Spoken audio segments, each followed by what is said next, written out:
The Peace Dependency podcast is brought to you by Total Red NES. Shop your Goofy Food Controller TWO merch and CTWC approved hardware on TotalRedNES.com.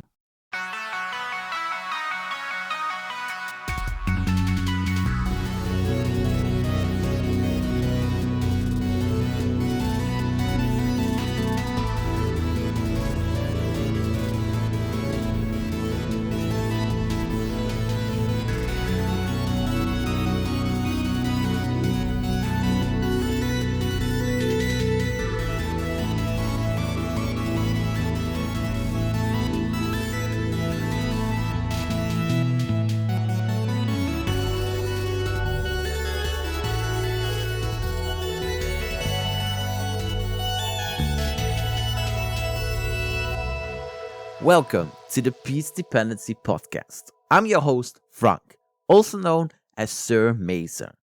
Today, we have a true community member on the show. She joined the Classic Tetris community before the very first CTM Masters and she's seen it all, good and bad. She's also the creator behind the very important Classic Tetris Bot. I am talking about Professor L.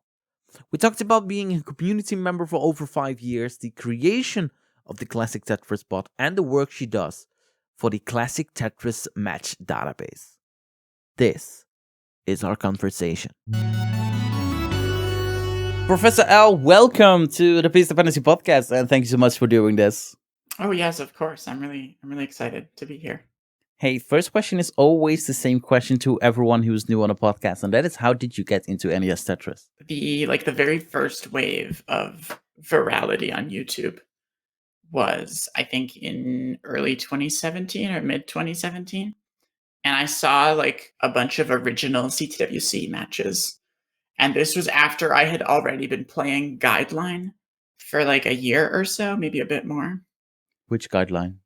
I played Tetris Friends, and then at some point I discovered JS Tris. Yeah. And then Nulpomino was like a downloadable client that I used to play a lot. So I was playing a lot of Guideline, and I found the NES, like the CTWC videos, and I watched a bunch of those, and it was really like compelling and interesting to me. And I was like, I wonder if I could do that.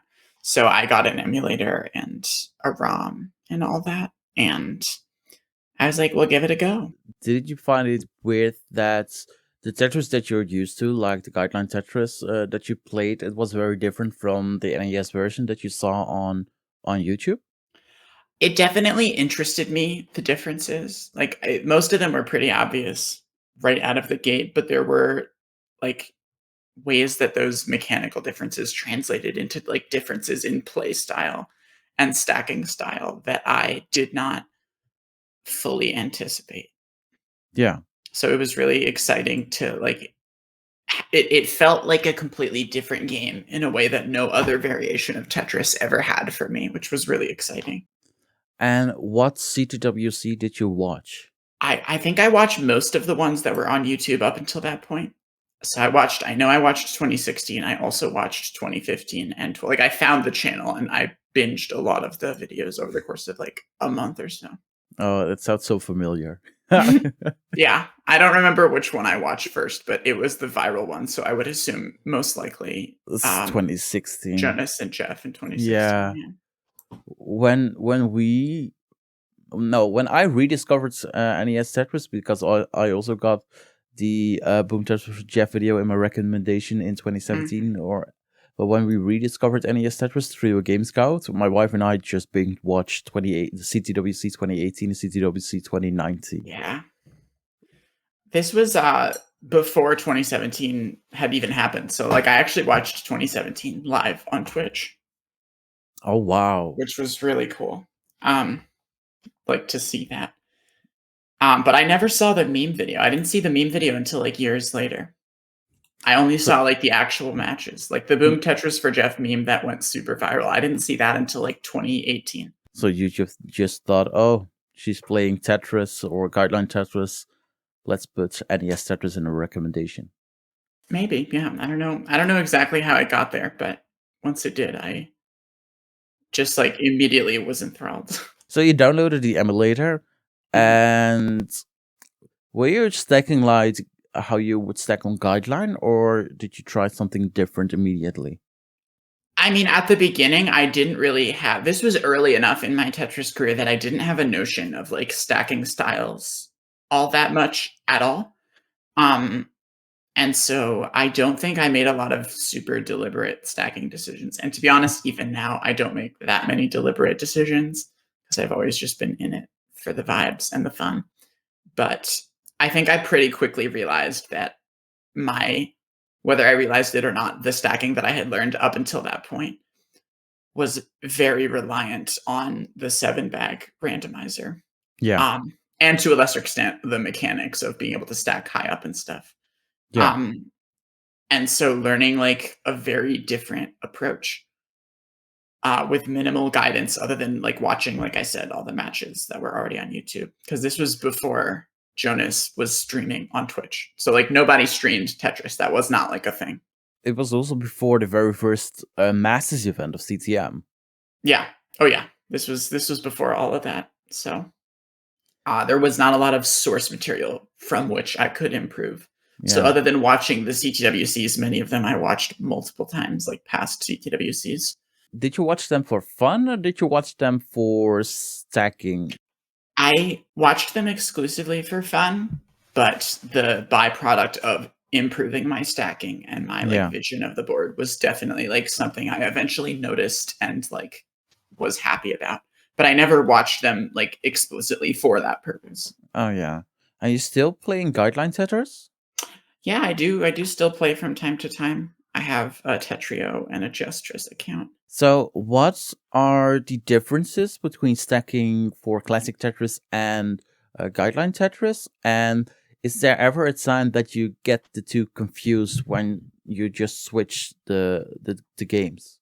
To be honest, I don't like I'm not that intentional about it most of the time.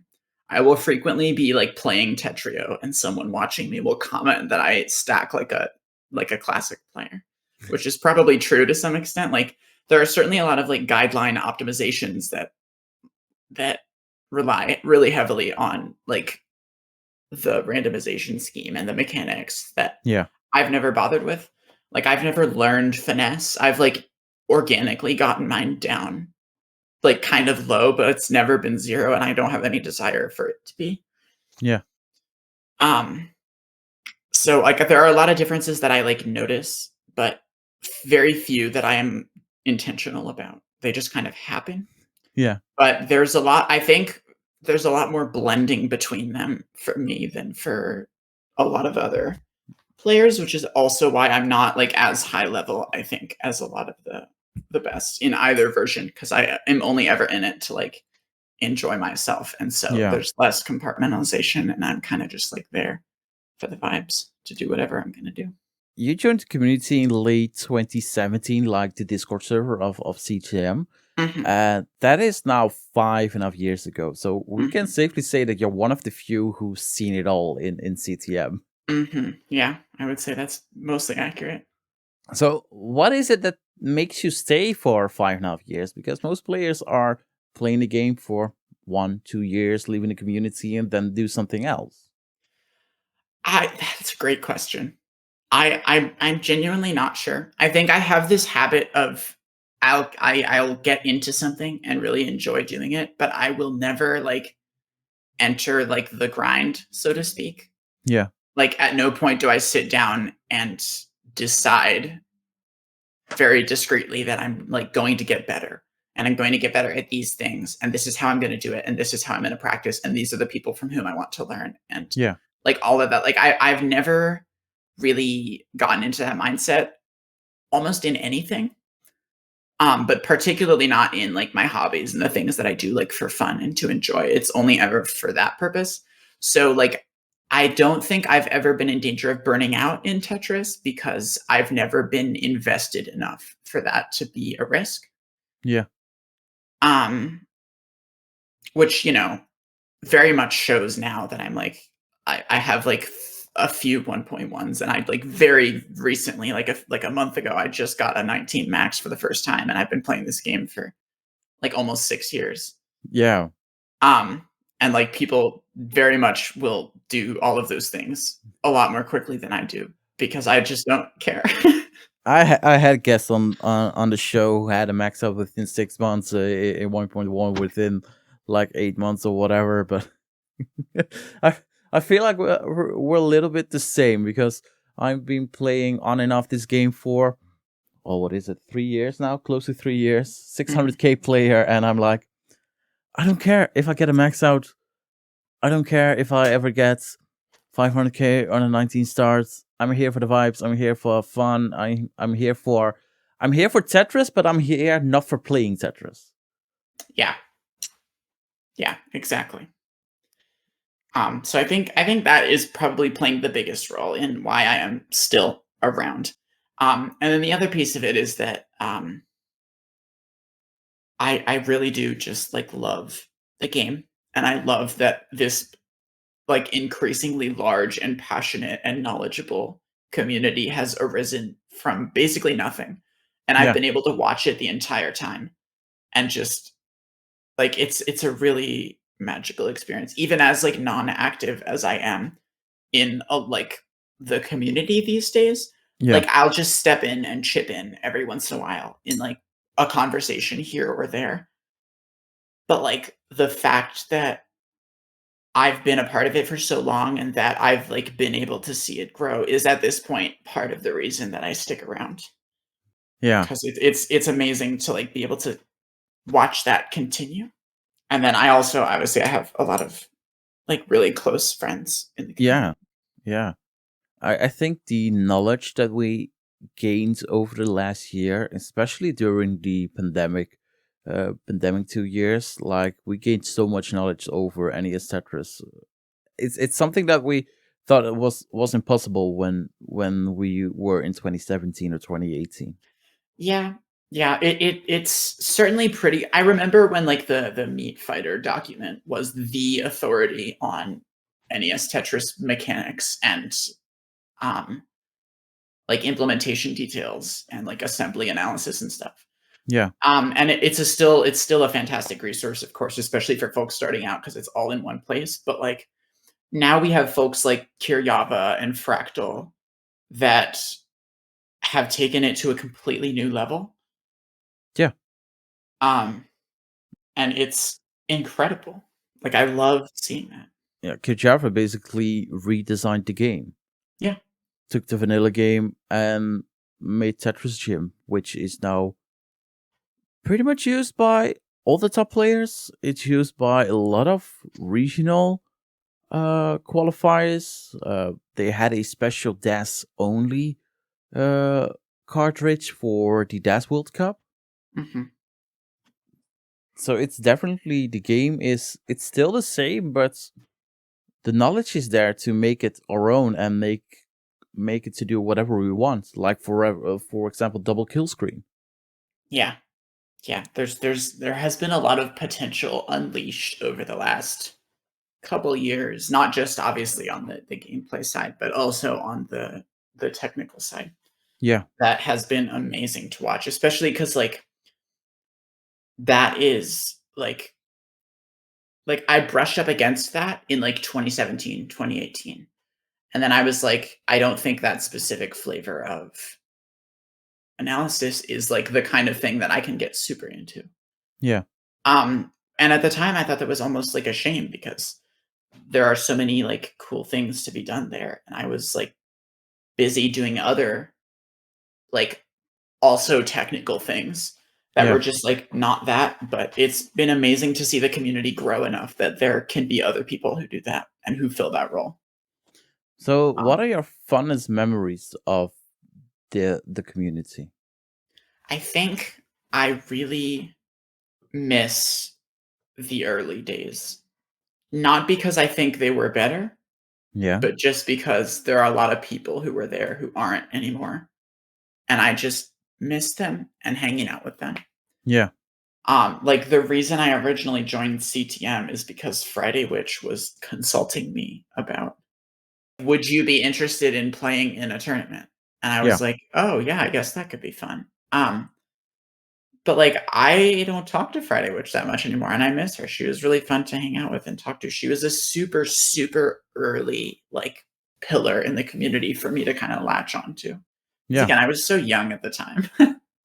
I think back in the day, 2017, 2018, right before CTM got started, the community was very young still. I mean, the World Championship was in its eighth year, but it was almost white age middle guys, if you know what I mean. And they were on Facebook, and they were not on Discord. Like, it was truly the beginning of the Discord era of Classic Tetris. Oh yeah, absolutely. I met Friday Witch in the Hard Drop Discord, which is like the miscellaneous all Tetris Discord, and there was not even like a dedicated channel for NES. Yeah, there were just kind of like NES players in the server, just kind of like existing. So you really saw the community grow for like, what is it, 100 people to I don't know how many members CTM has currently. But what are the changes that you just didn't saw coming over the last 5.5 years? I think the hyper tapping revolution I saw coming to some extent. At the very least, I was like, that makes sense. Because I mean, when I joined the community and I was hyper tapping on Emulator, it was the only hyper tappers were Corian and Friday Witch and me. That was literally it. Like, it was such You're one of the OGs. Which is crazy to me to think, right? Because now, like, hyper tapping isn't even the best thing anymore. And like, almost everyone who joined the community, like, over the last few years has been like, I'm going to learn hyper tapping, or I'm going to learn now rolling. Because it's just like, if all you want is really high scores, like, constrained by some line count or not, it's the objectively better strategy. So I kind of saw the hyper tapping revolution coming a little bit, especially when the Discord community started to become a thing and we started getting younger folks coming in. And I was like, okay, yeah, now that young people are coming in with wrists who are capable of this, hyper tapping is not going to be the like the white sheep or the black sheep that it used to be. Like, it's going to enter the mainstream pretty quickly. Yeah. But I did not see rolling coming at all. Even once like people started theorizing about doing it at the back of the controller, I was like, there's no way that's going to be a viable strategy. No. And I remember like very early on, someone like, this was, I think, before even Cheese was like rolling in any significant capacity, or at least not like in the public eye. And someone like floated the idea of adding rolling as a playstyle to the bot. And I think I pushed back on it a little bit. I think I was like, I don't know. Like, I don't see anybody doing it. Like, once someone starts doing it, then like, yeah, I'm happy to. But like, as things stand, I don't see it really becoming much of a play style. So I don't want to add it yet until someone like wants it. Yeah. And then like 2 months later, the trickle began. That very much blindsided me. And now every top player, or almost every top player, is rolling. Yeah, because they almost don't have a choice. Even with a 39 line cap, tapping through to 39, let alone scoring meaningfully, is, other than like the few fastest tappers, it's not easy. And it's way harder, like, on your body physically, mechanically. It's like 4 years of a hyper tapping era. That's not very, very long. It's certainly not what I expected. Like, I had some inkling that maybe somebody would become so fast at tapping and get really lucky that they could push the level limits beyond what Joseph was doing initially. But I did not foresee an entirely new input mechanism. And even when it started being theorized, I didn't think it would be possible. So it was wild and incredible to watch that blossom in the way that it has. You talked about a little bit of the fondest memories, and I think one of your fondest memories is also going to live events. You've been to CTWC in 2022 with I think it was a lot of the LGBTQ community. I mean, I tried to get around and meet everybody, but those, I think, were the folks that I knew the best and were like most excited to see me. Yeah, I mean, obviously within the Oregon Convention Center and during the Portland Retro Gaming Expo, you meet with everyone. But I think mostly outside of CTWC you were with the LGBTQ community? Honestly, I spent most of my time outside, just like in my hotel room. Oh, really? Yeah, I went to like one little event at Zeno's house, but by and large, I was wiped after the day because I'm a little introverted, to be honest. And so Yeah. as fun as it was and as amazing as it was to see all those people and meet them, at the end of the days, I was usually pretty exhausted. So But is it something you get energy off after you done with CTWC, or are you like, oh man, I just can't have another live meeting for the next month or so? I mean, I don't think, like, as a weekend, it wiped me out for too long. I just like, having a full day of, like, being around people Yeah. is, fine, but it's such that, like, once that is over, I, like, need a break. So, I think all but one day after CTWC, I just went back to my hotel. Just resting. Just Yeah. resting. I was like, "I just need to, like, watch a movie and, like, sprawl Yeah. and, like, order takeout." So how did you experience CTWC? It was very surreal. It Yeah. was amazing and wonderful, and I loved meeting these people in person that I had known online for in some cases, years. Like, I've known Vandy for years, for 5 years, Yeah. and I only just met him in person, like, in October, which is wild. Um, so that piece was really amazing, and it was amazing to be there in person and see folks in person, and, like, putting so many faces to names that I, like, sort of knew but had never, like, interacted with as a complete set. Yeah. Um, that part was amazing, but mostly it was just cool to see, like, all these people who, like, pretty much all of them knew my name, which was strange because I don't think I've ever been in a room that big where such a large percentage of the people, like, knew who I was. And it was also funny I spent, like, the first 2/3 of the first day without a name tag on. And I extremely, like, blended into the background. Yeah. And then I put a name tag on because I got one from, like, Pumpy or whatever, and and then I, like, the amount of stares that I got tripled, which was really funny to me because I never think of myself as, like, revered or Yeah. anything like that. Um, but, you know, when really take a step back and think about, like, the things that I have done and, like, the amount of time that I've been here, it makes a little more sense. Of course. I mean, the classic Tetris Bot, which we will talk about. You're currently working on the match database, Mm, and you've been a community member for like 5 to 6 years. So yeah. we talked a little bit about your start in classic Tetris, like you downloaded the emulator. Are you still Mhm. playing on an emulator, or are you playing on hardware? So, I got all of my achievements on an emulator. I played emulator for almost 6 years, and then in December, basically, Martin and I were hanging out because he was visiting for over Christmas, and he was like, "You need to get a console. Like, Yeah. this is not acceptable. You need to get a console. There's literally no reason for you to not have a console."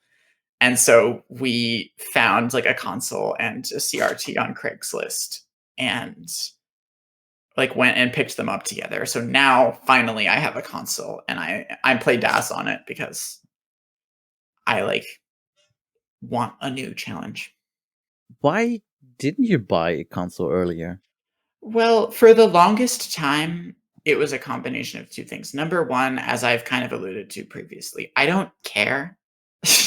Like, I have no investment whatsoever in my performance or in my, like, level of skill. I'm Yeah. just here to have fun, and I love the game, and I love the game on emulator, so there was no reason for me to, like, invest more time and money and space in changing that. And then the second piece was that I was a barista for, like, 3 years, um, which does not pay well. And so I had, like, a lot of, like, side hustles to, like, pay rent and stuff. Oh yeah. But even with that, those like giving me enough overhead to like live comfortably, I still like I didn't want to drop the money on a console, a working No. console and CRT, because even if I got cheap ones, that still would have run me like $120 or so. But then last June I got a job making considerably more. So now I have that kind of overhead to make little purchases like that. So I did with the urging of Martin. I was like, okay, fine. You're right. I should probably have a console given that I've been in the community so long. I will get a console. So now I have a console and a Trinitron. Yeah. And I'll play on those a couple times a week. So what is your current console PB then? Oh gosh, I think it's in the 600Ks. Yeah. But I don't know exactly what it is because again, I don't I don't have any real investment. But I know I've broken 600K at least twice. I just my DAS 19 is a little rocky, and to be honest, playing 5 years on an emulator, I'm still getting used to spin and tuck timings, and that is accentuated even more on 19 on console because it is weird to not have to. And I don't just play on emulator. The emulator I've been playing on this entire time is FCEUX, which is like the laggiest emulator.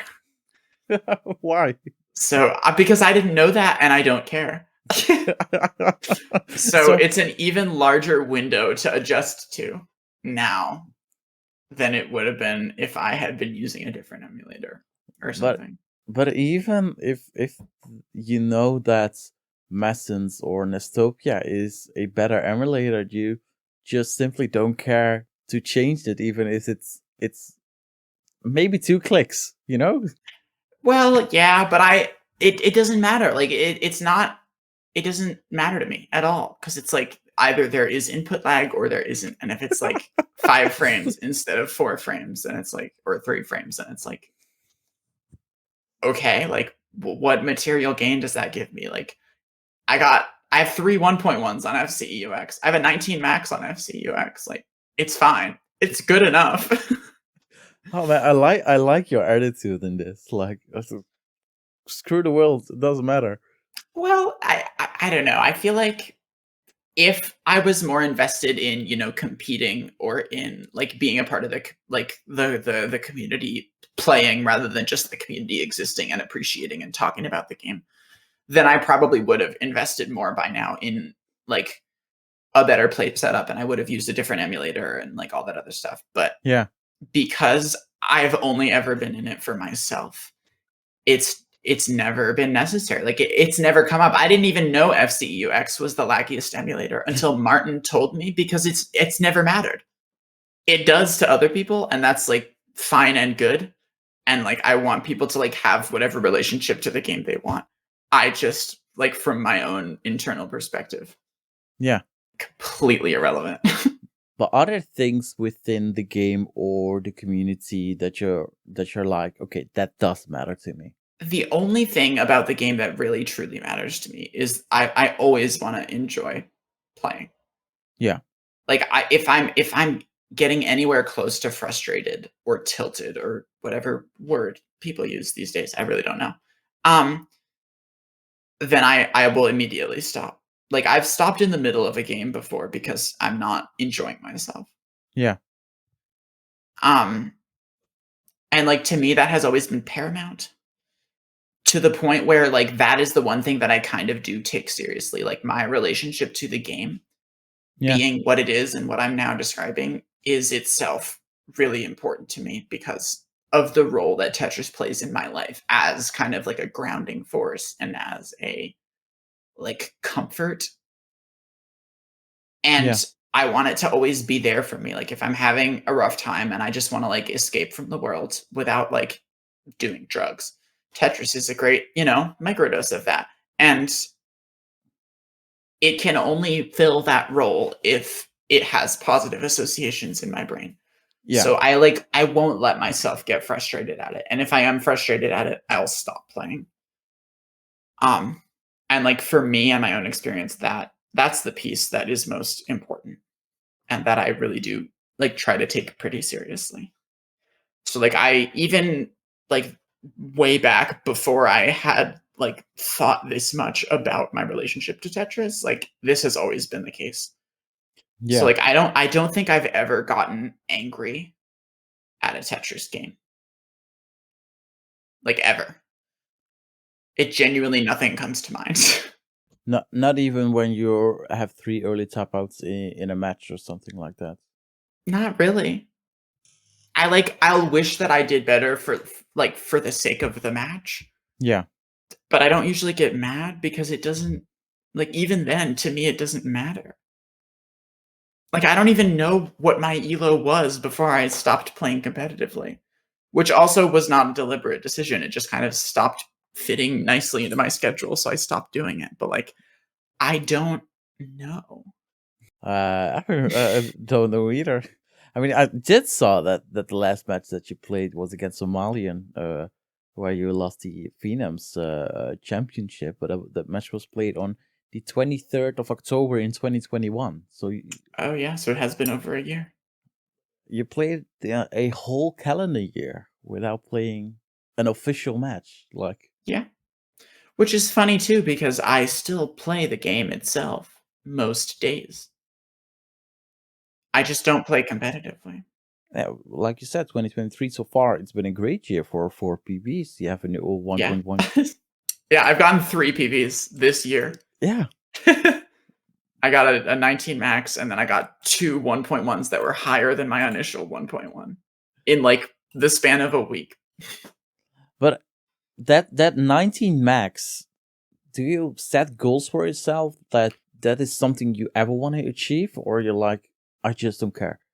The 19 max was interesting because I may be misrepresenting myself a little here. There are things that I like want to achieve. Like I wanted to achieve a 1.1 and then I got it and I was really happy about that. And like I wanted a 19 max and I played 19 exclusively for almost 3 years before I got my 19 max. Oh. Because I was like, I want a 19 max and you can't Yeah. get 19 maxes unless you start on 19. So I'm just going to only start on 19 until I get it. But like that was the extent of like the quote unquote grind. Like I didn't like try to deliberately fix my stacking, which is why it took me so long because my stacking is like strikingly mediocre. And I know this about myself and it's getting a little better now, but like, I don't care. But that's why it took me so long. I had over 10 19 start one-offs before I got a max, and not a single one of them made me frustrated. That is so fascinating to hear. Like you hear people who are grinding 19 max for a year, but you've been grinding quote unquote the 19 max for 3 years, and I just find it so interesting to hear that you play 19 starts only exclusively for 3 years and you never get frustrated about the game. Yeah, well, because if I ever am starting to ease towards frustration, I just stop and I come back 2 days later or whatever. Or sometimes it only takes an hour. Like I'm getting a little frustrated and I stop and I realize that I'm just hangry and I go like make myself dinner or whatever, and then I come back and I feel better and I keep playing, you know? Oh, food fixes a lot in life. Yeah, it really does. Really does. But do you have some goals set now that you want to achieve somewhere in the future? I want a DAS console max. And that if that takes me another 5 years, then that's fine. I don't think it will, but if it does, then that's fine. So you played in the very first Masters event. I did, yeah. The first CTM. All the way back in 2017. Like you said, you got approached by Friday Witch to if you were interested in joining a tournament, but had you any clue what you were getting yourself into? Literally none whatsoever. Like absolutely no inkling. So what was it like to play that very first Masters event? It was so intimate. I think that's the best word to describe it. Like everyone was just like in chat. It was streamed on Friday Witch's channel. Yeah. Like her personal channel. She was like, we're doing monthly Tetris. And everyone was in chat and also in the Discord, and it was such a small group of people. Like, there were 16 people who qualified. And I remember thinking, oh, that's so funny that like the exact correct amount of people qualified to make a tournament. I just remember like having so much fun, and it felt so much like that kind of early classic Tetris community vibe of like, we're all just a bunch of friends playing this game together. Yeah. Like the kind of energy that was really strongly exuded from CTWC right up until that point, because of its obviously like humble origins as exactly that, a bunch of friends playing the game together. And so it really took that energy and ran with it. And I think even now CTM tries to do the same thing, and it shows, and it makes me really happy. But because the community is so much larger, it doesn't have the same intimacy. No. Like if you qualify now, you'll probably play the whole tournament without running into someone you would consider a friend of yours. Like they might be an acquaintance or someone you know through the community who you chat with, but like a close friend, probably not. I think for me personally, the only time that I play through friends in the community is when we have the Benelux tournaments, because then everyone from the Benelux scene is playing, and we're in contact pretty much daily. But if I play CTL, CTM, or friendlies, no, because you pick your opponents yourself. But if I play CTM or CTL, I rarely know the players that I'm playing. Yeah. And I've played against players that they played 4 matches and then disappeared and never to be seen again. Oh yeah, for sure. And like there's absolutely a beauty to that. And I love that the community is so big now that you can constantly be playing new people who are around your skill level, especially if you're around like a skill that a lot of people also are at. And like that's a really amazing and beautiful thing. And I love that the community has grown enough to allow that, and to like allow these people to have like so many different like wet zones, so to speak, for their own competitive experience. Or you can be like March and just play everyone. Yeah, exactly. And like that's amazing. The fact that you can do that is beautiful. Yeah. But it is a very different experience than really early CTM. Is it something that you miss nowadays? I think at times I would miss it if I still played competitively, but as things stand, I have my like handful of really close friends that I met through the community and that I continue to stay in contact with through the community. And those folks are amazing. But as always happens with communities of this size, like you have pockets of people who are close together, you know, like you have all the MSM folks, you have like the LGB server at some point was that before it, you know. Yeah. All small little bubbles. Exactly. And that's a perfectly natural thing. And so like I don't know if I have like a server that is like a bubble, but I have like a list of like 5 or 10 names, and I'm like, these are my Tetris friends. I met them through the Tetris community, and they're all really important to me. And like that's amazing. And it fills that need for me without having to like reduce the tournament sizes or anything. You ever want to play competitive again? I've thought about it, and I may. As things stand, I don't have a great setup for it technologically, because I don't have a capture card for the console. Yeah. But I've thought about it, and likely when I'm moving into a different, I'm like switching rooms with one of my roommates in this same apartment. Yeah. Like in like a year or so, and at that point I'll be able to set up like a proper streaming situation. And then I might like I don't see anything stopping me. Like I have no philosophical reason for not competing. It's just right now I'm at a point in my life where the stress of scheduling that is more trouble than the joy I would get from the playing itself, when I could just play by myself and enjoy that just as much. So one of your highlights in your competitive career is you winning the FIDEM's championship, a title contested within the Friendlies universe. Mhm. Do you consider it one of your highlights of your competitive careers? Honestly, I loved doing that, and it was really fun, but I almost never think about it unless other people talk about it. The only piece that I remember is, I was into, like, level 21. I was playing Salted Sofa, and I was down by over 300,000 points into level 21. And then he topped out, and I went all the way back and Tetrised into kill screen to surpass his score. Yeah. And I believe at the time the 300,000 point deficit was the largest deficit ever come back from, because that was like well before anyone was playing that far into kill screen in competition. Yeah.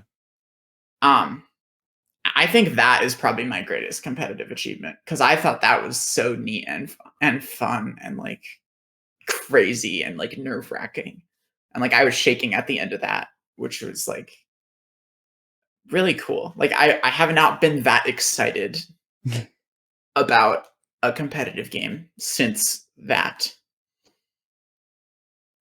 So even when you were FIDEM's champion, it didn't matter if you would win the game or not. Yeah, not usually. I didn't usually care that much. Um, I enjoyed winning. Obviously, I enjoyed winning, but like Yeah.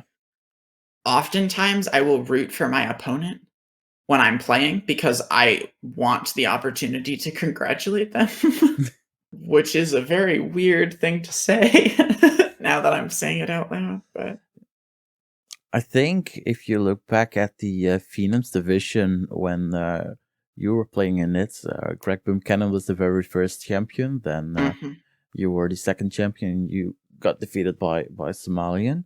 Somalian captain. But right now, the FIDEM's champion is like all sub tier players that they are just below the top level in NES Tetris. That you like.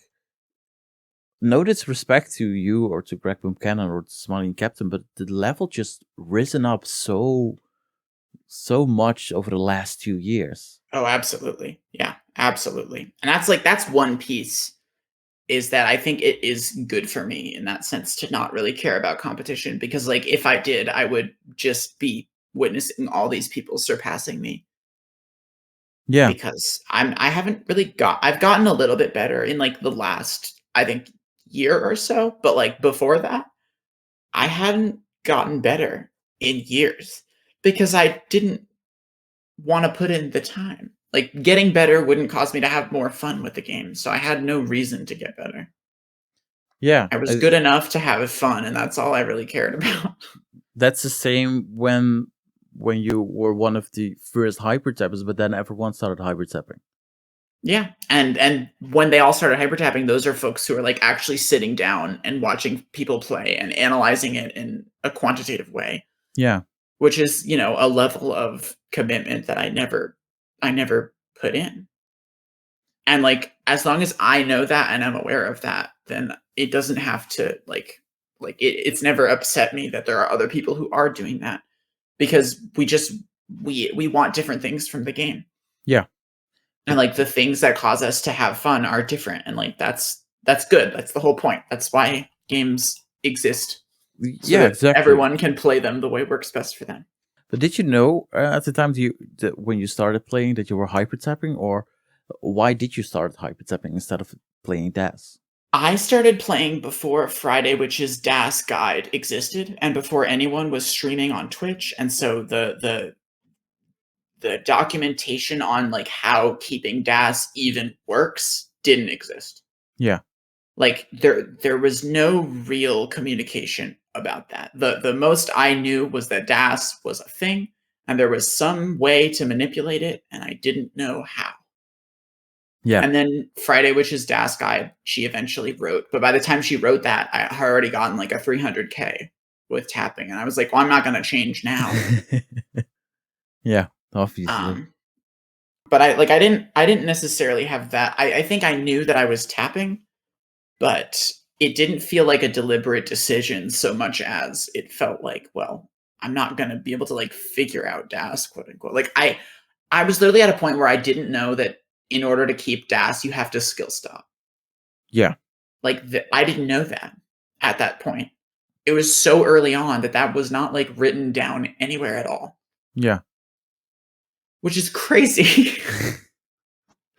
But also describes the early days of the online scene perfectly. Yeah. Oh yeah. Which is part of why it's been so amazing to watch it grow. Because now folks are talking about like, oh, like sometimes it's frustrating that documentation isn't all in one place. And I'm like, what a beautiful problem to have that all of the information all over the internet about this tiny little game from the late 80s is like so numerous and comprehensive that it's difficult to organize. Yeah. Like that's genuinely beautiful. You were like, back in my days. What? I try not to be like that too much because pretty much all of the growth has been positive, you know? What do you think are some negative growths then? I don't think any of like the growth itself has been negative. I just think that inevitably when communities get to a certain size, conflict arises. And Yeah. you know, people call it like drama or whatever, but like that's just a thing that will happen. And especially in the early days when it was a few hundred people and there were a lot more of those growing pains. Yeah. I think it hurt a little bit sometimes to see that happen. Like I remember the collapse of the CTC server and like how stressful that was. Yeah. To like be around for and to have to like be a mod in the CTM Discord in the aftermath of that. It was a little bit messy. Yeah. Um and like that was hard to be around for because there were like a lot of these people I knew and considered my friends and cared for, and like there was just a lot going on, and like there was lashing out, and that just, you know, sucked. Yeah. Like there's not a lot else to say. It just sucked. And you know, we're past that now. We're, I think, past pretty much all of those growing pains because we're at a size now where like we know how to handle conflict when it arises, and like that's a normal thing that happens in communities of this size, and we know that now. But like growing from like a group of a few dozen people into a few hundred people Yeah. was a rocky transition, and I think it had to be. Like I don't think there's a way to do it without kind of bumping into things here and there, Yeah. but it was a little bit, I think, trying. I think it also works that the community is not fully teens. Like we have adults here, and, Yeah. and some adults can be like children. I know that, but it's more like we have a mix of people who are in their teens and people who are in their 40 years. Hmm. Yeah, and I think that definitely also does help. Um, and then the other piece is that I think the early the early influx of folks were largely people who spent a massive amount of time online, Yeah. which is a very different kind of person. Like it's a very specific kind of person Yeah. Yeah.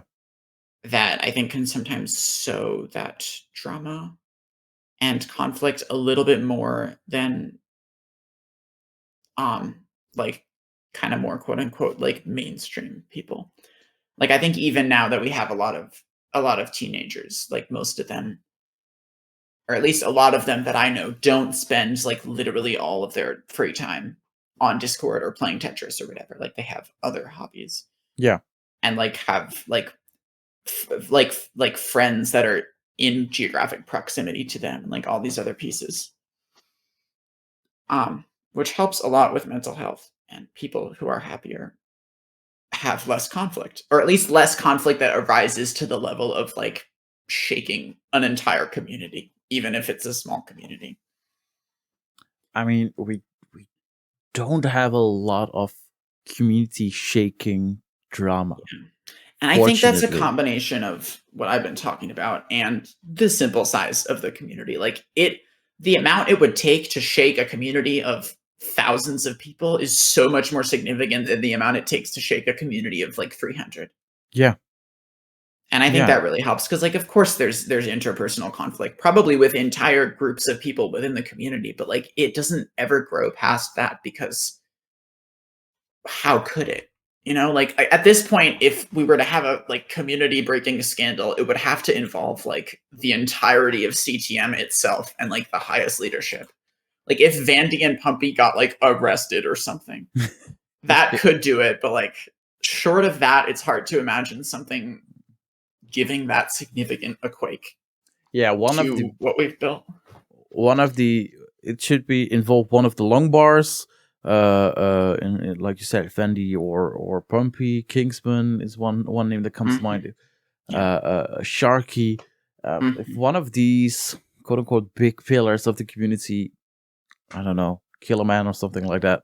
Well, yeah, exactly. That's the thing. It's like it has to be so drastic because even if one of them like makes a mistake or whatever, that mistake would have to be so egregious for it to like truly shock the community. You know what I mean? Because like people f up and like they do, and luckily they get second chances here. Mm-hmm. Yeah.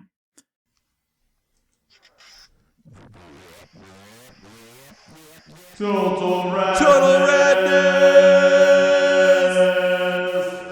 Yo, this is Steve DeLuca of Total Radness, home of the Tetris World Order. Bringing order to a chaotic world. Ready to get rolling on the right side? Dominate the D-pad with a goofy foot controller. Visit TotalRadNES.com to score a controller modded by the inventor, me. We've also got TWO gear, CTWC approved hardware, and a ton of additional retrospective madness. Tune in to twitch.tv/TotalRadness to watch Quaid and I take the BLV to 11. Also, don't miss the other homies at Aaron Jazamoki for the Boom Tetris house parties with the Kitchen Dwellers. And at Classic Vomps for those classic Tetris snugs. Be the best and keep it TWO for life.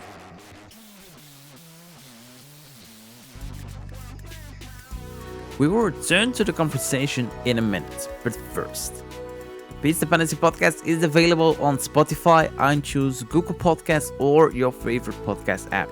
Every episode will be available at full length over on the Peace Dependency Podcast YouTube channel. Subscribe, rate, and like our content to get us notified. There's also a Peace Dependency YouTube channel. On this channel, you'll see podcast highlights, mini documentaries, and other NES-related topic videos.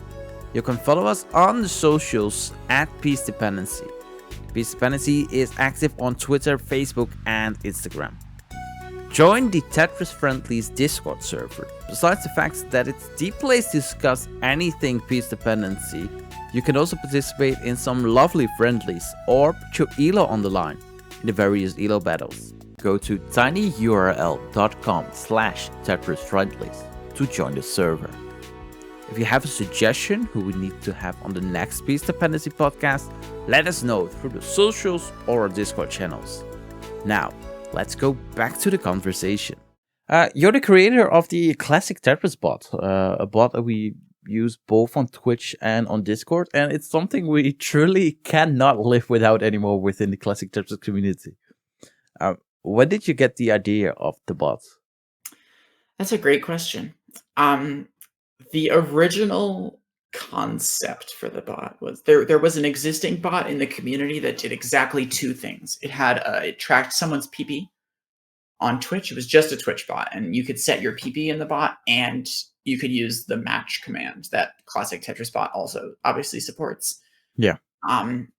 And that was all it did, and it was really cool. But the developer of it was, I'll say he was a little abrasive. Yeah. And so we were utilizing that functionality for deathmatch in the early days of deathmatch. And the match functionality and the PB stuff was really helpful. But at the end of the day, it was still really hard to like keep track of who was going to play it next. Yeah. In the super early days, it didn't really matter because there weren't a lot of people.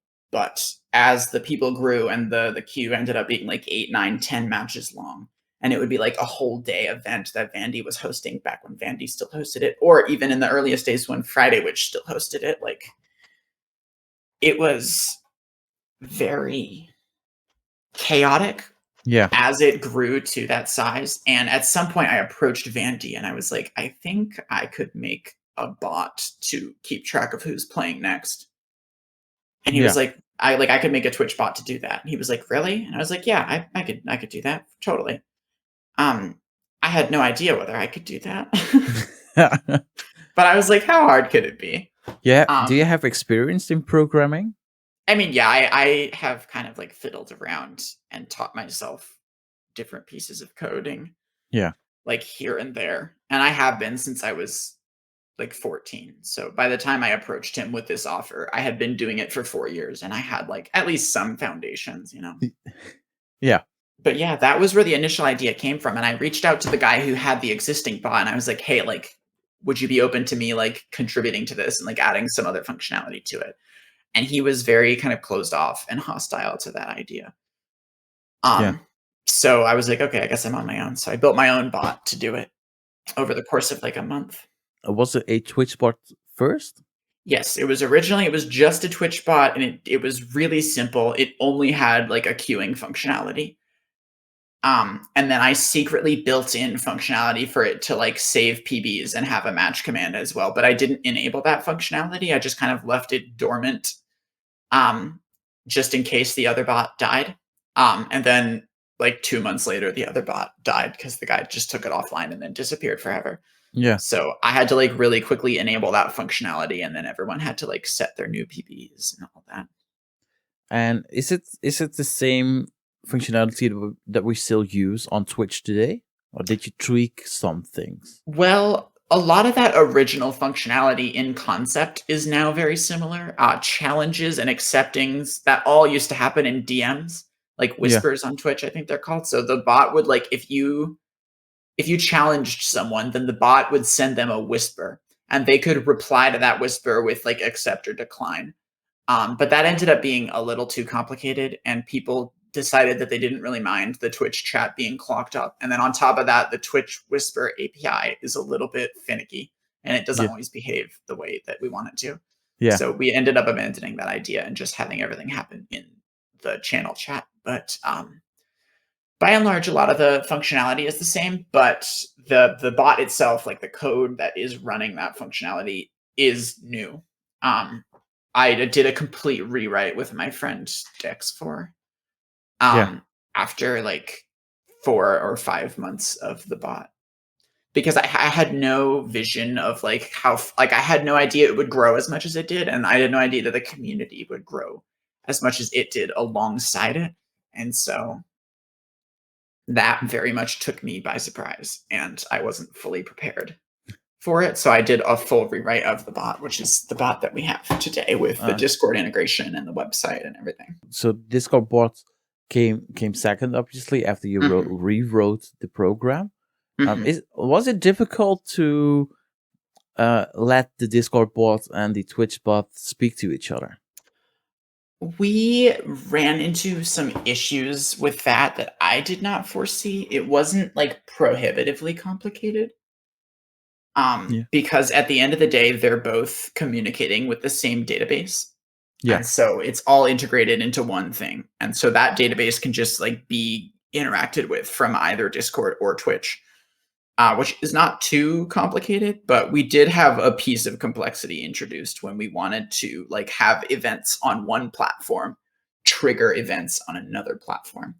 Like a classic example is when you're on the website and you start a qualifier and then the bot automatically sends a message in the CTM Discord. Yeah. That is a little more complicated for like technical reasons. I don't know how much you want me to get into it. But yeah, the cross-platform event triggering was a little complicated because the platforms, they all kind of like communicate with the same database, but they don't necessarily communicate with each other.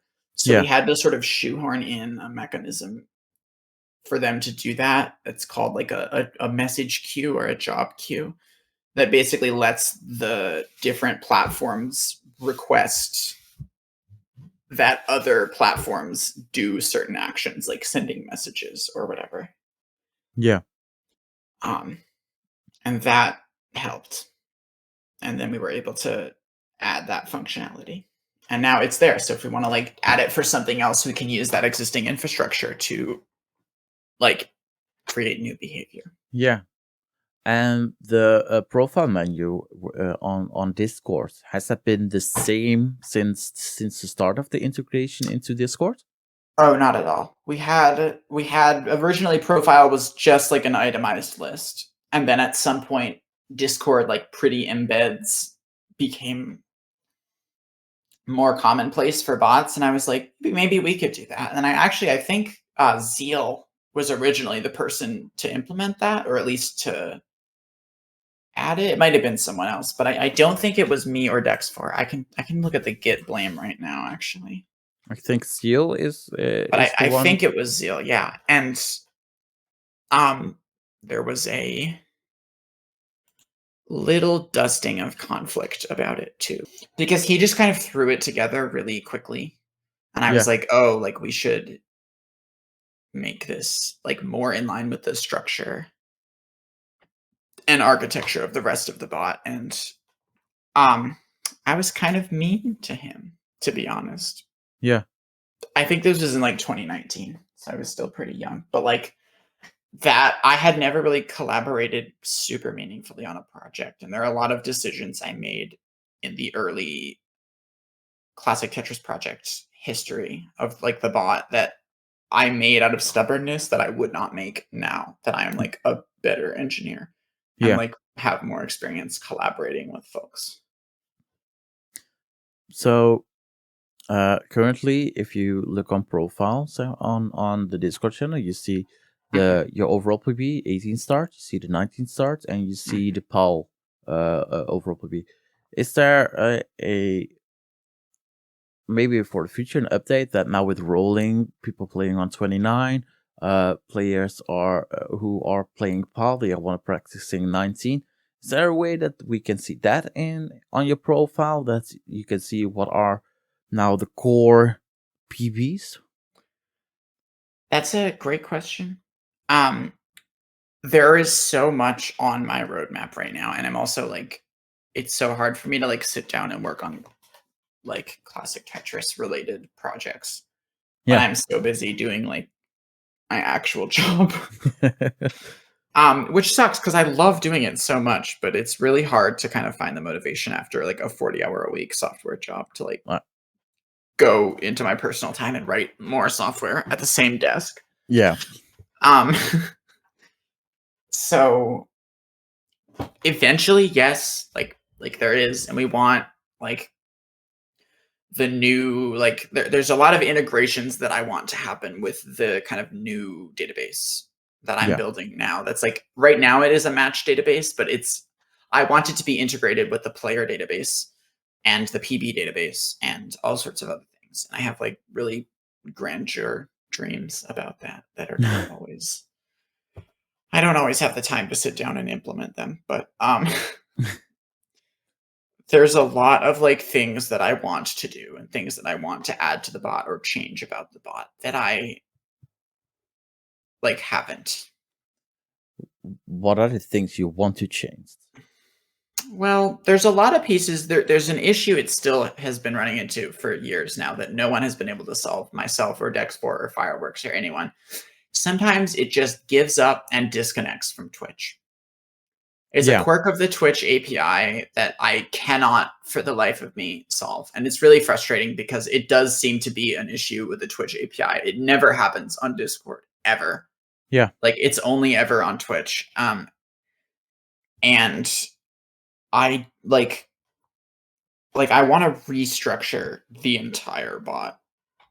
Like I want to refactor everything. I want to fully compartmentalize the different platform integrations into their own like API wrapper and whatnot, microservices, and have them independently interact with like a command handler which is like entirely distinct.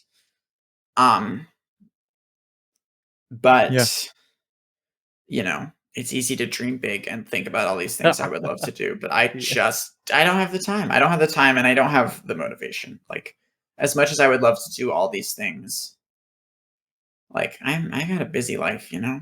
Yeah. I'm an adult. I have things to do. I get it. Which sucks, because it really, like, I hate it. Like, I want to build more things, and I want other people to build them, and I want to, like, be a part of this.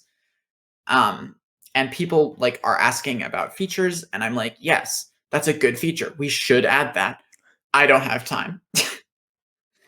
You know, like, even something as simple, I think for like 3 or 4 years now, people have been asking for multiple pronouns, which is an entirely reasonable request. Like, Yeah. they just like can't set their pronouns in the bot right now, and that sucks. But it is enough of a refactor that I'm like, ugh, like I don't know how I would go about that, because it would have to be like a scalar list instead of just a value, so we can't use an enum, but also maybe we can, and it's like I have to sit down and do like an hour of work and research before I make that change, and I can't just like sit down and do that for an hour. Like, you know, which sucks, because that's a change that I want to implement, and then there are like 30 changes like that. Do you write them down?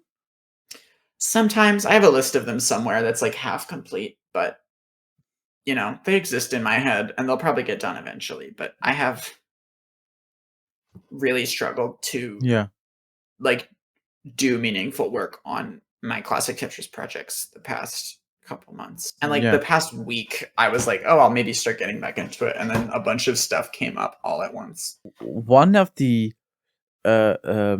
changes that you needed to implement was after the Hydron Dude 1.6 world record rollover. Yes. There was originally a cap on how high your PB could be set. It was 1.5 million, and everything above 1.5 was you get a line of you wish kit or something like that. Did you ever thought that you needed to program the bot a way that we can now set a PB up to 10 million or something? Yeah, 10 million is the new limit. When the community was younger, there was a problem with people like quote unquote trolling the bot. And back when we like cared more about that, I guess, we would like ask people not to do that. And one of the ways that I got people to stop doing that is by setting a limit on the PB. So people couldn't set their PB to like 900 million or whatever. Yeah. Which, you know, worked at the time. And the original limit was 1.3. Yeah. Because no one had ever gotten a 1.3. And then someone got a 1.3. And so actually, I think when Tyler P, quote unquote, i.e. Joseph as Tyler P, got the 1.298, I bumped the limit up to 1.4, thinking there's no way anyone is ever going to get a 1.4. Yeah. And then I think it was notching closer. Although I don't remember after that. I don't remember. But then I remember very clearly Hydrant getting the 1.6 and the rollover. And I was just floored. Yeah. And at that point, I bumped the limit up to 10 million. Because I never thought it would break 1.4. But let alone the 10 million at this point is like, it's no longer like I no longer have any delusions about like never moving that again. Like I probably will eventually have to move it when someone gets crazy lucky and like gets a level rollover now that like the glitch has been fixed. Yeah, but we're 3.5 million points off the 10 million cap. Yeah, which is far enough into like Killstrain that I'm like, I literally like I refuse to make any more assumptions about the future of the game. You know, Eric ICX now has a world record of 6.49 million. Had the previous world record of 3.77 million. So if we have that gap once more, we get so close to 10 million. Yeah, it's which is crazy. Does it always surprise you when you needed to set the cap higher?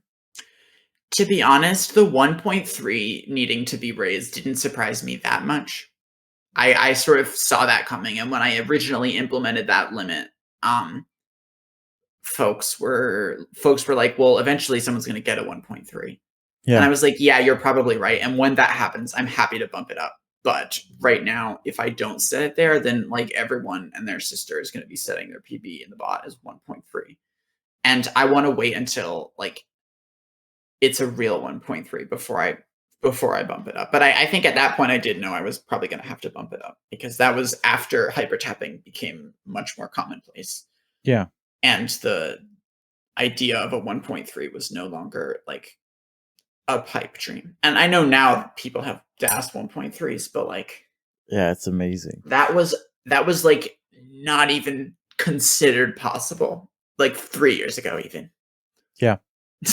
Let alone like 4 years ago, 5 years ago, when this limit was being a thing. I mean, if you speak about that, glitch colors was something that a human would never reach. A 1.4 was something that a human would never reach. Let alone a rollover is something that a human would never reach. Max out on PAL was something that it was potentially, but it was very difficult. So they always surprise us. What is the silliest request that you ever got to feature on the Classic Tetris Bot? I mean, I remember the whole coin flip saga, but I think the silliest request I've ever gotten is at one point someone asked me, the countdown command has a limit of 5 seconds, so it won't count down from anywhere below 5, or above 5 rather. Yeah. So you can't have it count down from like 10 or 20 or whatever. The limit was originally 10 seconds. Yeah. However, there was an issue where I won't name names, but a particular person complained to me that people were spamming the countdown command in their chat, and they had text-to-speech enabled, so the text-to-speech would just be constantly reading off numbers. Yeah. And they were like, "Can you make the limit 5 seconds instead of 10 seconds? Because 10 is like too long." And I was like, the countdown command is moderator only, which means the people spamming it in your chat are moderators. If you want them to stop, unmod them. Like, what? But I ended up implementing it anyway, because when I really thought about it, there's not a ton of reason for a 10-second countdown to be necessary. So now the limit is 5 seconds, and I've not gotten a single complaint about people wishing it was higher. I like 5. Yeah, I mean, I know almost everyone in the Classic Tetris community uses 3, but Blink on Hard Drop, on the Hard Drop Twitch channel, he used to use countdowns from 5 to help people snipe him in Tetris 99. Oh, yeah. No, I always use 5. I know some restreams, like you said, use 3. For game 4, they use 4. For game 5, they use 5. That's something cool. But I always use 5 because it gives me a little bit more time to hype up the next game and then do the 3-2-1 Tetris. Yeah, that makes sense. So, and there is a small feature or little Easter egg on the Twitch bot that you, instead of a 3-2-1 Tetris, you get a 3-2-1 Texas. And it's amazing if you get it. Restreamers go hype if you get it. But what is the story about the 3-2-1 Texas? That's a great question. I don't think I remember. I think I originally added it because Vandy during a CTM stream, he made some joke about 3-2-1 Texas, because obviously he lives in Texas. Yeah. And someone made an offhand comment about, oh, it would be so funny if the bot had like an Easter egg that said that 1 out of every 100 times. And I saw that comment and I added it silently. I didn't tell anyone. I was just like, 1% of the time it'll say Texas. Yeah. But I don't actually remember if it was me. Like, I think, give me a sec, because I think it might have been Kirby who originally added the feature. Wow. Yeah, it was Kirby. On August 23rd, 2019, she submitted a pull request. to 1% of the time have the bot say Texas instead of Tetris. We had a small time that it was Tetris trademark. Are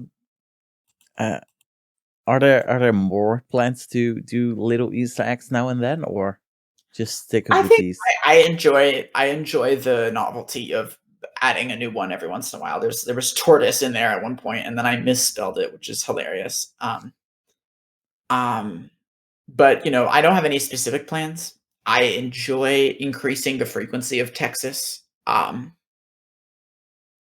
for like Texas qualifier events and whatnot. Yeah. And I enjoy like occasionally adding new ones here and there. I added your car's extended warranty at some point, which I didn't really understand, but other people thought it was funny. And then it upset one person quite a bit. And I was like, okay, I'll remove it. And then people were like frustrated at me for removing it. And I didn't really understand that either, but whatever. I try not to judge. I just, the whole thing was so strange to me because I think it's like not my style of humor. So yeah. it didn't really click with me, but I was like, if it's making other people laugh, that's a net positive. Yeah. So I'm glad. But yeah, I think just in general, like adding the occasional Easter egg as it comes up is probably the most it will ever be. And I don't at this point, I don't even have them go through official channels. I'll literally go into the production environment of the bot and just like edit the code on the server. Like I don't in like Vim, like I don't even bother with like a full Git situation because why would I? Is it something that the Classic Tetris Bot that you will let other people do it within a couple of months, years, or do you always want to be hands-on yourself? I mean, even now there are a lot of folks who have the ability to like remote log into the server and restart the bot if it's down. And when they have that ability, they can also do anything else they want. Zeal and Dex4 and Fireworks all have permission to push to main on the repository on GitHub. So there are other folks who can, like, if they really wanted to, could add stuff to the bot without my interference or interaction at all. Yeah. Can they do that, or do they need to run everything through you? No, they don't have to run stuff through me. A lot of the times they do out of courtesy, but they don't have to, and I don't want them to feel like they have to. I want them to do it if they want to. And like I enjoy being a part of significant decisions about like things, but like if someone's going in to like update a bug, like they can and should be able to do that without my oversight. Like this is, I built the project with the help of Dex4, but like it's not like I don't feel possessive over it. Like it's open source for a reason.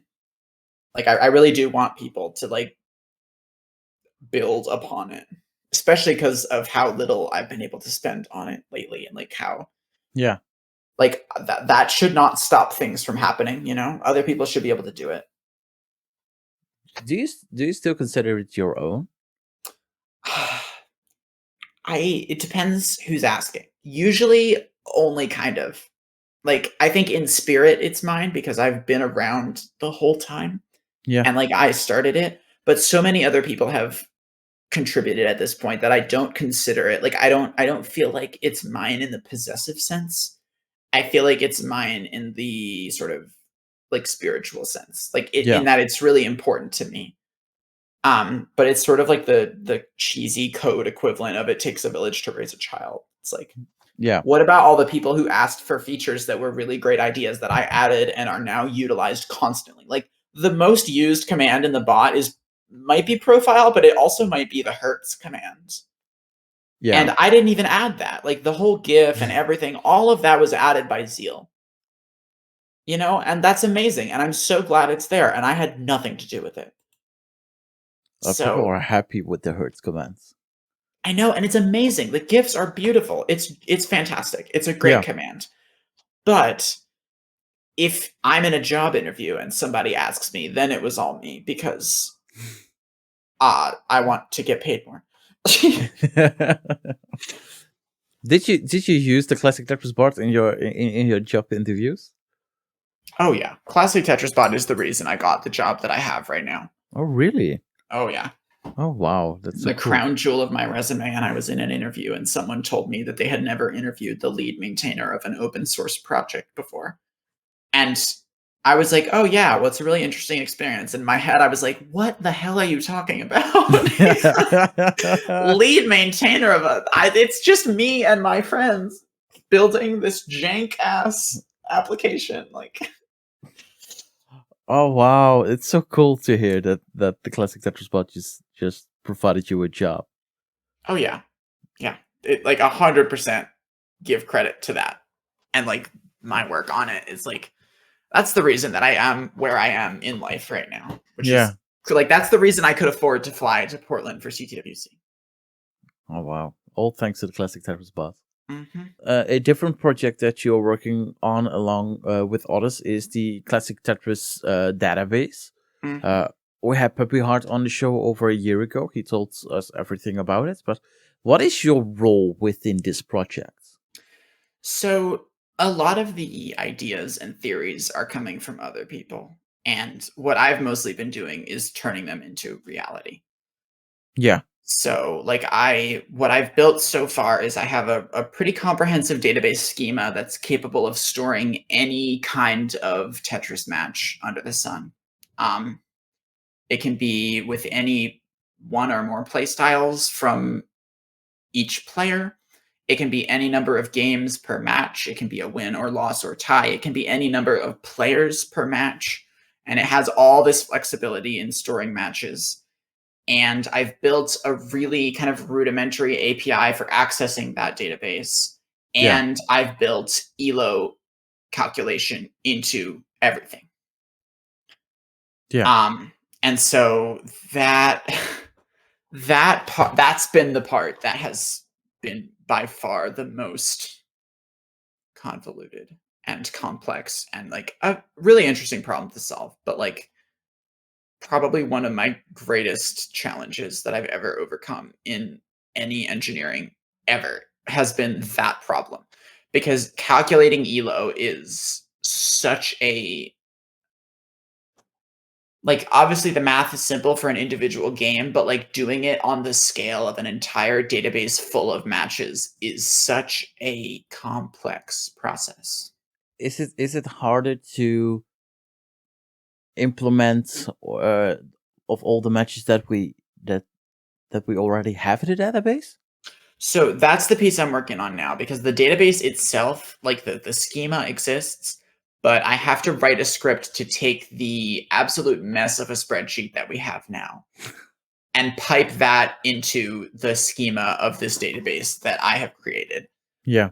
And that is a tall order. So I've done a lot of the work with the help of my partner who did a lot of it as well. But there are a few outstanding pieces, notably converting 3-player matches as they exist in the spreadsheet to 3-player matches as they will exist in the database is a really complicated computer science problem.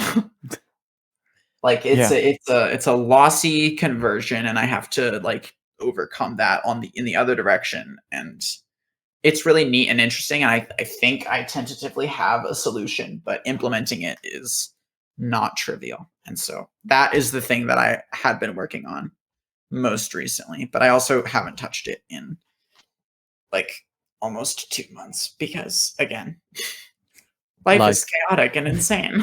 I know. So, how long have you been working on this project?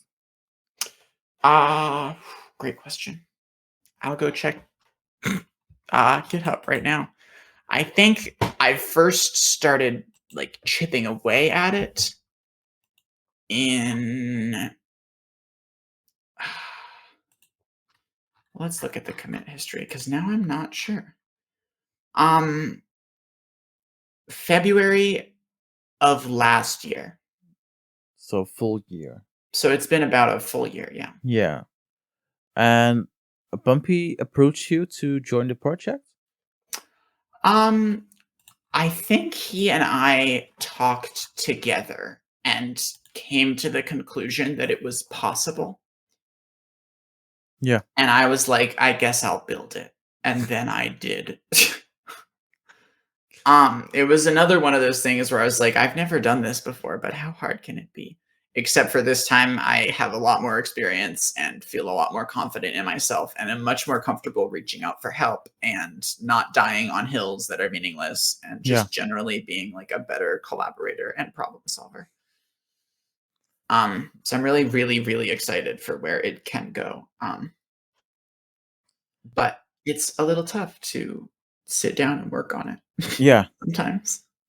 So I know that the matches from 2010 to 2021 have all been implemented into the brand new database. It's now on a local server. But is that already with the ELO calculations attached to it, or? So there's this really interesting piece with ELO because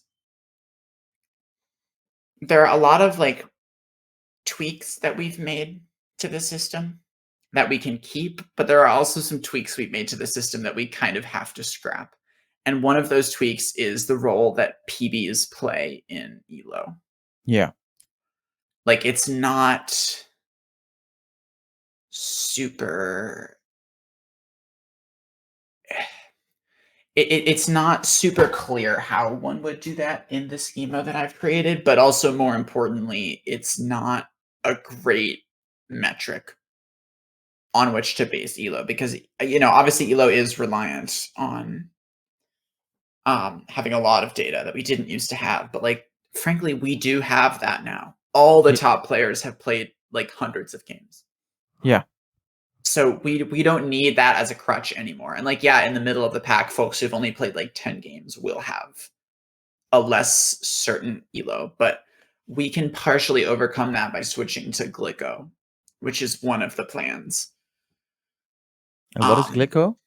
It's similar to ELO, but it has two metrics. There's one that's like the score, which is what the ELO score would be, or an analog of that. And then the other is like a certainty, quote unquote, certainty metric of sorts. That's like, how sure are we that this is an accurate gauge of this player's skill? Oh, yeah. And so that is both an indicator of, to people just like browsing the, you know, leaderboard or whatever, like this is how active this person is. This is like how sure we are of this ranking.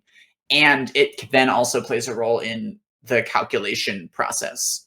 So folks with really kind of like vague scores have their scores fluctuate a lot more than folks with more experience, like with a lot more like narrow scores, where it's like, we're pretty sure this is about where they are.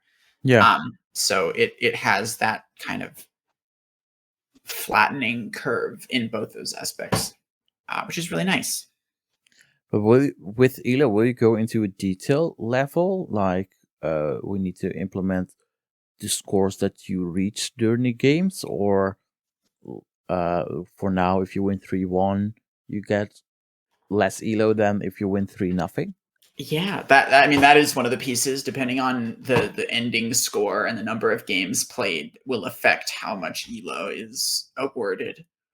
And there are pieces currently about how many games the player has played affecting it, which again, Glico can take another approach to that, and it's not yet clear like what the best way to combine those is.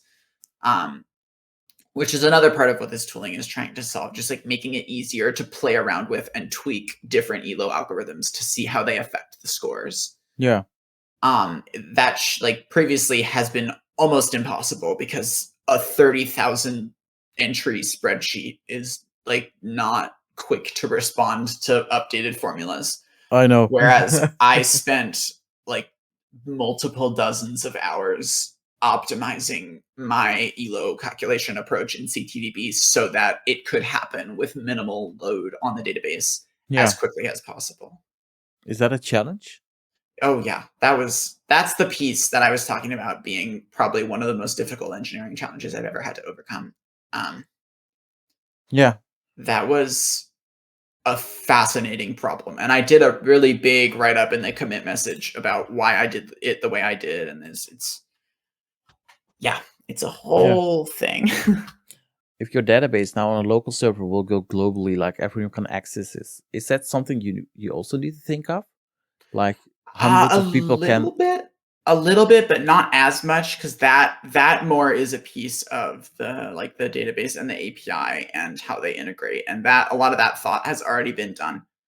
Yeah. So like the front end and web interface that people will use is something that Fireworks wants to build. Yeah. And I'm really excited for him to be able to do that and like provide him an API that lets him do that to his fullest extent, because he's a pretty experienced front end developer, which is lovely because I am an experienced back end developer, but I have very little front end experience. So it's good that we have him on the team to kind of bridge that gap. But I don't think access will be too much of a problem, but I also don't know. Like, part of the reason I'm so excited for the eventual release of this is that I'll see what works and what doesn't work, and like all the things that break and need fixing. Yeah. And then I'll be able to fix them. And that's genuinely really exciting to me. Yeah. So yeah. Do you have the freedom to do the stuff the way you want to, as long as you reach the objective? Yeah, I pretty much have free reign. Fireworks told me that he's more comfortable on front end, so a lot of the design decisions here have been almost entirely my own. But I do a lot of rubber ducking and a lot of discussion with folks like Fireworks and Fractal, just to kind of get my ideas out there and have other ears and eyes on them. Yeah. Because even though I like know what I'm doing at this point, the more people who can hear about and criticize and build upon my ideas to make something better for everyone, the happier I am about the product and like about the thing that I'm building. Yeah. And this is also something that when it's done, you will put it on your resume so it can overshadow the Classic Tetris Bot. That's, probably, yeah. But that's not like that's no piece of the motivation for doing it. No, obviously not, because you do it because you like the Tetris community, and this is something that you're good at, and it's your profession, so you help the way you can do best. But it's helpful that if you do stuff outside of your work, that you have this. Yeah, no, you're right. Like I will have this on a resume. Absolutely. But I don't usually think about that again until other people mention it. Is there a soft deadline for when all needs to be done? We want it to be done like before the season of CTWC qualifiers really gets underway. So like late spring, early summer. I would like it to be out and ready by then. Yeah. But I don't know if I feel comfortable committing to a deadline of that, just because life, and also like if I push myself too hard, I'm worried that I won't want to do it anymore, and that's the most dangerous of all, because like I this is an amazing project, as slow as the progress on it has been. Yeah, like it is a truly amazing project, and I don't want to lose motivation in it because I pushed myself too hard. Oh yeah, obviously. So one last question before I let you go, Professor. What are your plans for 2023 Classic Tetris wise? Honestly, I'll probably just keep doing what I've been doing and quietly playing in my own little apartment. Getting closer and closer to that console DAS Max. Yeah, would be lovely. Like that's something that I want, but I don't. I don't have any delusions that it will actually happen by the end of the year. It happens when it happens. Exactly. Yeah. So I don't think I have any super specific plans other than to keep enjoying the game. And if history is anything to go by, that's exactly what will happen.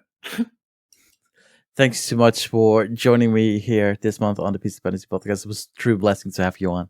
Thank you so much. Yeah, it was amazing to be here. And with that all being said, this will be the end of the Peace Dependency podcast. Thank you all for listening, and make sure you follow us on Twitter, Instagram, and Facebook. Don't forget to join the Tetris Friendly's Discord server and follow me on the socials at Sir Mazer.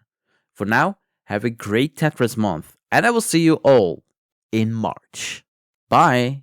The Peace Dependency podcast was brought to you by Total Red NES. Shop your Goofy Food Controller TWO merch and CTWC approved hardware on TotalRedNES.com.